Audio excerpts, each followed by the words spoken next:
Welcome to Alma Tales Lovers, where disrespect gets exposed and humiliation doesn't get the last word. These are the stories of wives and girlfriends who try to shame their husbands and boyfriends in public, weaponize family and friends, and treat love like a power game, until the calm comeback rewrites everything. If you've ever been embarrassed, talked down to, or made to feel less than by the person who should protect you, this channel is for you. Subscribe and turn on notifications for raw, realistic humiliation stories with quiet receipts, cold consequences, and hard lessons. Because respect isn't optional. Let's get into it. She laughed at him while cheating on him in his own house, looked him dead in the face, smiled, and told another man he wouldn't do anything. Here's how it happened. I'm a black man from Prince George's County, Maryland, and for most of my adult life, I believe love was something you built quietly, not loudly. Not performative, just brick by brick, mortgage payments, Sunday groceries, inside jokes nobody else would get. I thought marriage was about protecting each other from the world. I didn't know I was the only one playing defense. What she did didn't just break my heart. It reorganized how I understood trust, dignity, and patience. We met years earlier in Washington, D.C., back when both of us were still grinding. She worked retail, I worked IT help desk, and neither of us had money, but we had ambition. She was magnetic, quick with jokes, loud laugh, sharp tongue that somehow felt charming back then. Our early dates were cheap but joyful. Food trucks near Union Market, late walks by the wharf, splitting one entree and pretending we weren't hungry. She used to hold my arm like she was proud. I remember thinking, this woman sees me. That belief carried me further than I realized. The romance felt effortless at first. She'd text me dumb memes during my lunch break, and I'd surprise her with flowers from the bodega instead of fancy shops. We danced in the kitchen to old-school R&B, laughing when we missed steps. She called me steady, like it was a compliment. Said I made her feel safe. When I proposed near Haynes Point at sunset, she cried hard enough to scare joggers. I didn't notice then that her tears were about security more than love. I just knew I wanted to protect that smile forever. Marriage came with responsibilities I took seriously. I advanced at work, moved us into a comfortable house in the suburbs, and learned how to fix leaky faucets and broken garbage disposals from YouTube.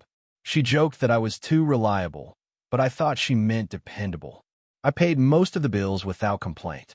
I never held it over her head. I believed love was supposed to be even when the labor wasn't. Looking back, I was investing in something only I planned to maintain. The shift didn't happen overnight. It was subtle. Eye rolls when I talked, long sighs when I asked about her day. She mocked my routines, called me boring, said I'd lost my edge. Meanwhile, I was tired, working late, commuting, carrying the invisible weight of being the responsible one. Still, I tried. Planned weekend trips to Baltimore, movie nights, attempts at rekindling. She showed up physically but not emotionally. The jokes became sharper. The affection became transactional. I kept telling myself every marriage has seasons.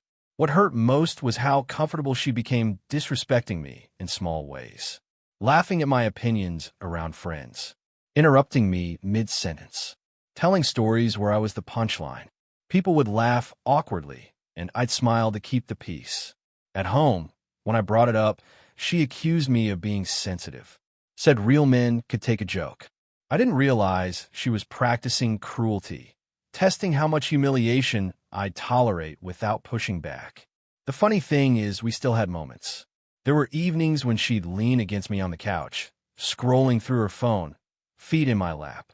We'd rewatch old comedies, laughing like teenagers.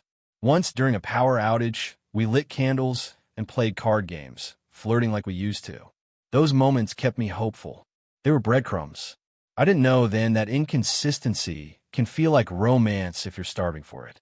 The night everything broke started ordinary.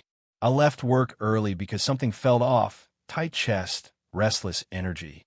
I thought surprising her with dinner might help.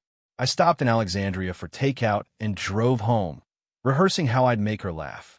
When I opened the door, the house smelled wrong, like cologne that wasn't mine. Then I heard laughter, deep, relaxed laughter. Not nervous, not guilty, confident. That was the sound that told me I was already too late. I stepped in my living room and saw them. Her on the couch. Him leaned back like he owned the place. Shoes off. Wine open. My absence already normalized. She didn't jump up. Didn't apologize.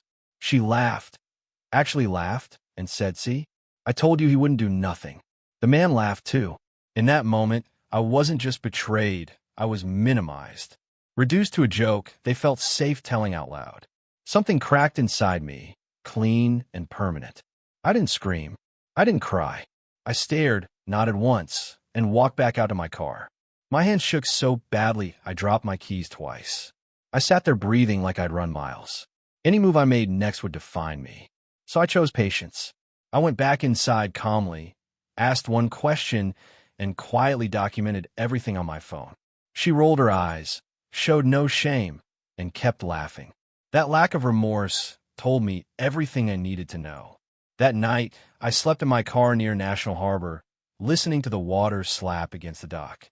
I cried until my chest hurt, not just for the cheating, but for how foolish I felt loving someone who enjoyed my pain.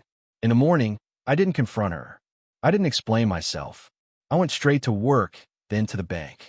Changed direct deposit. Opened a separate account. The clerk asked if everything was okay. I smiled and said, "I'm reorganizing." The next stop was a lawyer in Silver Spring.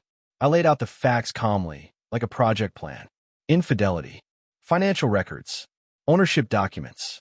The lawyer listened closely and asked one key question. Whose name was on the house? When I told her it was mine, because my wife's credit hadn't qualified, she paused and smiled slightly. That was the first time since the living room that I felt power return to my body. Not rage. Control. I went quiet after that. No shouting matches. No emotional texts. She took my silence as weakness and filled it with cruelty, mocking me, bragging loudly on the phone, deliberately staying out late. I let it happen. While she performed disrespect, I gathered paperwork. Bank statements.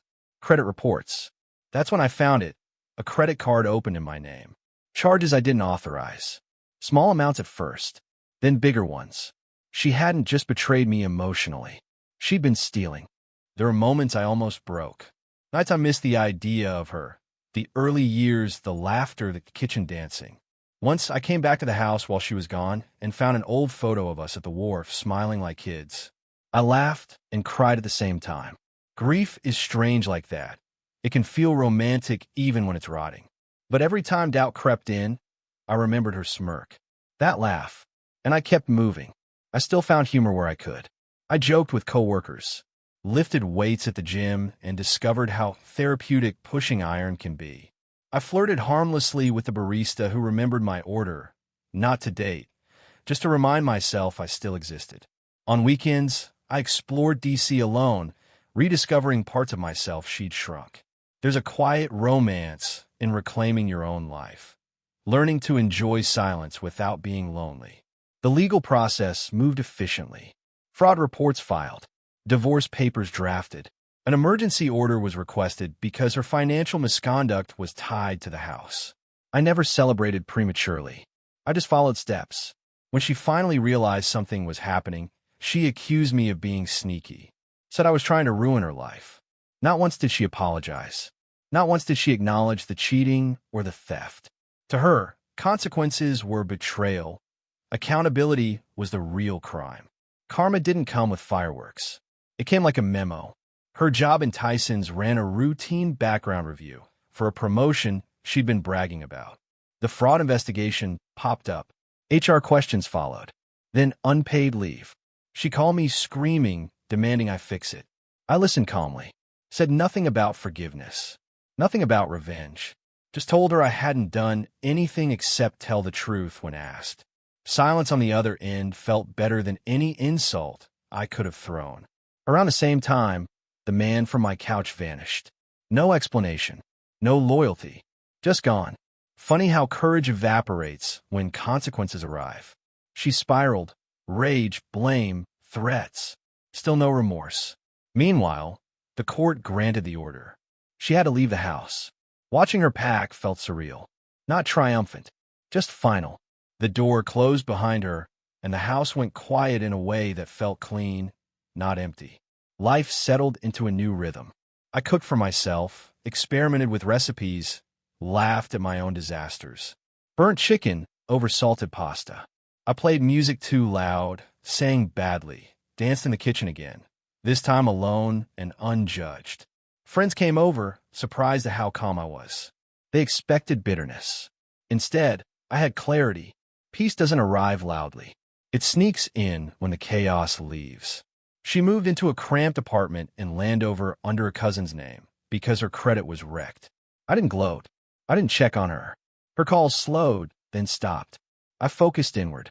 Therapy, fitness, reading. Romance showed up in small, healthy ways. Long conversations with people who listened, not laughed. There's beauty in being seen without being tested.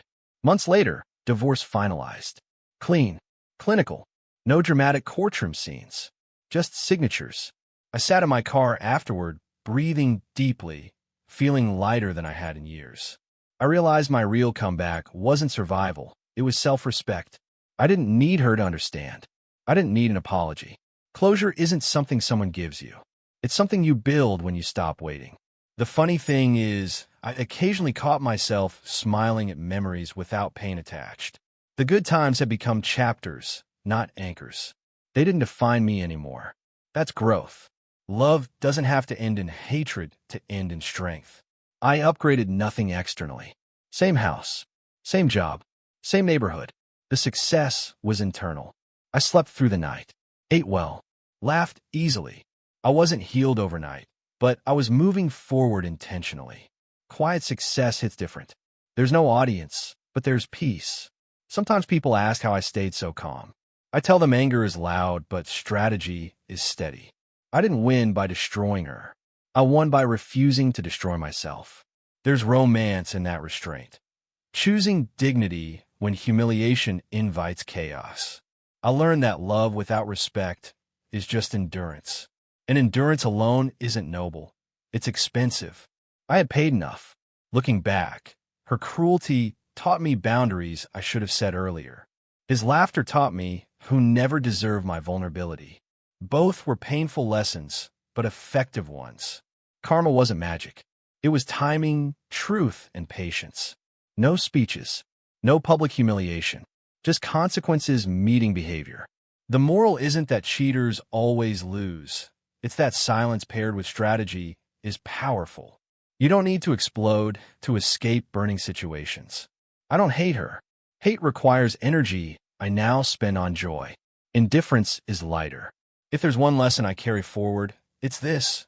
When someone shows you they enjoy hurting you, believe them and respond with wisdom, not noise. That's how you really win. If you enjoyed this story, please like, comment, and share this video with your friends. Subscribe and turn on the notification bell so you never miss a powerful story drop.